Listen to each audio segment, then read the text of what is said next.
Hello बच्चों, नमस्कार। Welcome to Shravan's biology. Today's topic is the most important topic, cell cycle, cell division. देखिए, we know that cell cycle, cell division में बच्चों को बहुत ज़्यादा कन्फ्यूजन होता है। यार माइटोसिस क्या है, मियोसिस क्या है, G1 G2 एस फेजेस में किस तरह के चेंजेस होते हैं, सारे टॉपिक्स या सारे कंसेप्ट आज मैं क्लियर कर दूंगा।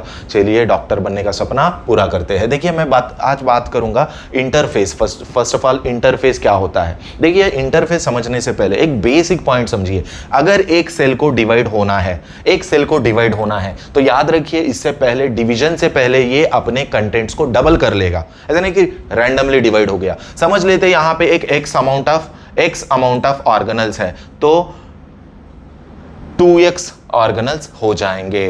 यहां पे x अमाउंट ऑफ डीएनए है, 2x अमाउंट ऑफ डीएनए हो जाएगा। मतलब सिंपल है, एक सेल को यदि डिवाइड होना है तो पहले अपने कंटेंट्स को डबल कर लेता है, डबल करने के बाद उसको डिवाइड करता है। तो मैं ये जो कंटेंट डबलिंग की बात कर रहा हूं ना, क्या क्या डबल कर रहा है, ऑर्गेनल्स को डबल करेगा, डीएनए को डबल करेगा। All these events are observed during interface of a cell cycle.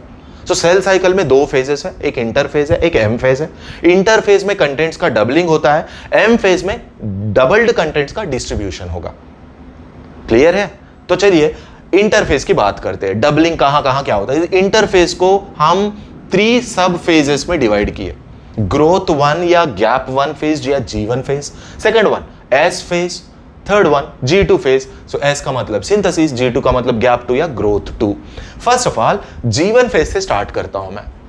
G1 phase कब होगा? After finishing M phase. M phase हो गया, एक एम फेज के बाद जो भी सेल्स आते हैं they enter into G1 phase. तो G1 फेज में किस तरह के चेंजेस होंगे, ग्रोथ 1 फेज में किस तरह के चेंज। ये एक सेल है, अभी इसने डिसीजन ले लिया डिवीजन का, तो किस तरह के चेंजेस आएंगे। तो लेट अस सी G1 फेज में किस तरह के चेंजेस होंगे। मैंने बोला कंटेंट्स का डबलिंग होगा, इसलिए मोस्ट ऑफ द ऑर्गेनल्स इसी G1 फेज में ही बनेंगे। Most of the organelles are synthesized in the G1 phase, most of the organelles. That's why it is metabolically most active stage.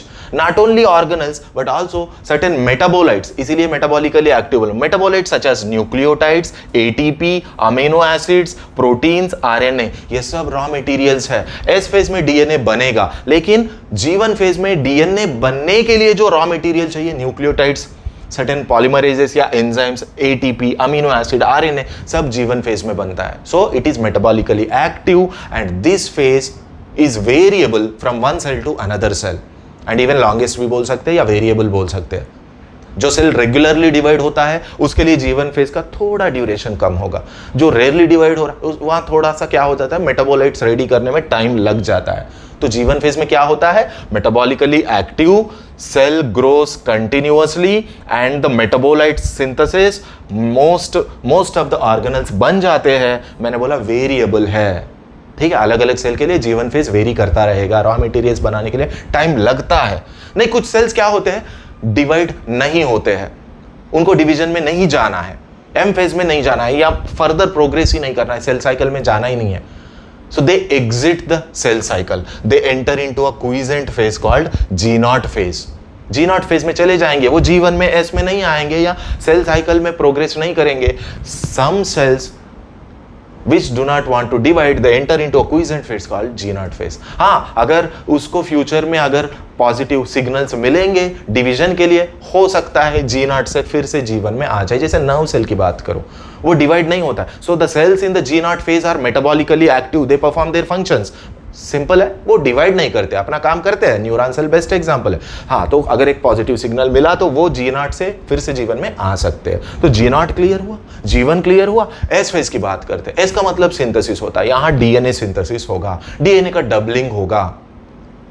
यहां पे बहुत इंपॉर्टेंट पॉइंट मैं समझाने वाला हूं, जो कि पूरा चैप्टर आपको समझ आएगा। कौन सा है समझाता हूं, पहले सुनो। एस फेज में डीएनए का सिंथेसिस होता है। सेकंड पॉइंट, जो एनिमल सेल में सेंट्रोजोम होता है या सेंट्रियोल्स होते हैं, एक सेंट्रोजोम या दो वो डबल होते हैं, तो सेंट्रोजोम्स या सेंट्रियोल्स का डबलिंग होगा। And histones also synthesized in S phase. So focus on the first two. S phase में क्या होता है, डीएनए का डबलिंग होगा एंड सेंट्रियोल्स का डबलिंग होगा। अब मैं जो बोल रहा था ना इंपॉर्टेंट पॉइंट, वहां पे आ गया। देखिए G1 फेज में क्या होता है, we are in the interphase right, G1 is done, S phase is done. एक इंपॉर्टेंट पॉइंट बताता हूं, डीएनए कितना था G1 फेज में, फॉर अंडरस्टैंडिंग हम क्या बोलते हैं, 2C बोलते हैं, वॉल्यूम को 2C से समझ लेते हैं। तो 2C कितना है, यहां डीएनए एक 10 पिकोग्राम है, समझ लेते हैं 10 पिकोग्राम्स है। तो S फेज में डीएनए डबल हुआ ना, तो 2C क्या हो जाता है, फिर 2C 4C हो जाता है। 10 की जगह कितना लिखूं मैं, 20 लिखूंगा, 10 पिकोग्राम्स बिकम 20 पिकोग्राम्स। ये पॉइंट सबको समझ आया। G1 फेज में 2C लिखा अमाउंट ऑफ डीएनए, लेकिन S फेज में डबलिंग हुआ तो 2C बिकम 4C। एग्जाम्पल लिया मैंने, यदि 10 पिकोग्राम्स है तो यहां 20 पिकोग्राम्स हो जाएगा। नेक्स्ट पॉइंट, अगर यहां पे मैं लिखूं 2N स्टेटस है, how many chromosomes, 2N diploidy status है समझो। S फेज में 4N नहीं होगा, 2N ही लिखेंगे। ये पॉइंट यदि समझ नहीं आया तो यहां पे ध्यान दीजिए, मैं यहां पे कितने क्रोमोसोम्स बनाया, 2। फॉर योर इंफॉर्मेशन, कंफ्यूज मत होना, we are in the interface, DNA chromatin के फॉर्म में ही होता है। मुझे एक पॉइंट समझाना था, उस पॉइंट के लिए ऐसे क्रोमोसोम्स बनाया। तो अब समझो वो पॉइंट क्या है। मैं यहां कितने ड्रॉ किया, 2 क्रोमोसोम्स ड्रॉ किया। यहां कितने ड्रॉ किया, ऑब्जर्व करो, एस फेज में डबलिंग होता है, look at here, DNA double हो चुका है, डीएनए डबल हो चुका है। अंडरस्टैंडिंग पर्पस, मैं बोला क्रोमैटिन के फॉर्म में होता है, लेकिन एक ये पॉइंट समझाना था। So here how many chromosomes, 2 chromosomes. Here how many chromosomes, here also 2 chromosomes या 4 सिस्टर क्रोमैटिड्स। तो क्रोमोसोम का नंबर तो नहीं बदला ना, इसलिए G1 फेज में 2N होगा तो S फेज में भी 2N होगा, फर्दर G2 में भी 2N ही रहेगा। लेकिन अमाउंट की बात करते हैं तो यहां 2C बोलूंगा तो यहां 4C हो गया, यहां भी 4C रहेगा। ये पॉइंट इंपॉर्टेंट था। लास्ट फेज, वीडियो समझ आ रहा है आपको, लेक्चर समझ आ रहा है, जरूर वीडियो को लाइक करना है, वीडियो को लाइक करिए एंड शेयर करना है, जितना हो सकता है उतना शेयर करिए। चलिए, अभी पूरा नहीं हुआ, इंटरफेज में हम क्या बोले, कंटेंट्स का डबलिंग करना है। यहां most of the organelles double हुए, यहां डीएनए डबल हुआ, rest of the organelles G2 में बनेंगे, जैसे कि mitochondria, Golgi complex, chloroplast. Further tubulin protein का भी synthesis, tubulin is required for spindle formation. M phase का प्रिपरेटिव फेज बोलो इसको, बिकॉज वहां पे डिवीजन होता है ना, सेपरेशन होता है, डिस्ट्रीब्यूशन होता है क्रोमोसोम का, उसके लिए ट्यूबुलिन चाहिए, माइक्रोट्यूब्यूल स्पिंडल फाइबर्स के लिए। तो भाई G2 फेज में ट्यूबुलिन प्रोटीन सिंथेसिस होगा, ऑर्गेनल्स का सिंथेसिस होगा, सच एज ये जो इंपॉर्टेंट ऑर्गेनल्स है। तो basically interphase is a biosynthetic phase, यहां पे सब कुछ डिवीजन कुछ नहीं होता है। सो इंटरफेस, सेल डिवीजन में 2 फेज है, इंटरफेस एम फेज, तो एग्जैक्टली सेल एम फेज में डिवाइड होता है, जो कि मैं नेक्स्ट क्लास में पढ़ाने वाला हूं, नेक्स्ट वीडियो में पढ़ाने वाला हूं। इंटरफेस में चीजों को डबल करना है, कंटेंट्स को डबल करना है। तो मैंने बता दिया G1 फेज में मोस्ट ऑफ द ऑर्गेनल, सारे पॉइंट्स है यहाँ पे, आपको अच्छे से समझाया, you can take a screenshot of it.